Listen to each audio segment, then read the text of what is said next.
जय जगन्नाथ सांग माने केमती अच्छे समस्ते।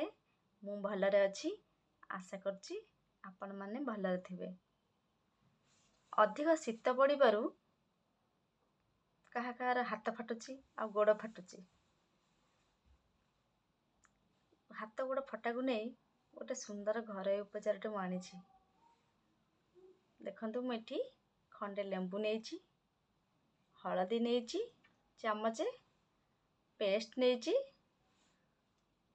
सांप नहीं लेंबू खंडे चामच हलदी पकईदेवे पेस्ट टिके लगेदेवे सांप टिके लगेदेवे लगेकी जो जगह फाटुची आपणकर हाथ हो कि गोड़ हो सेठी घसीबे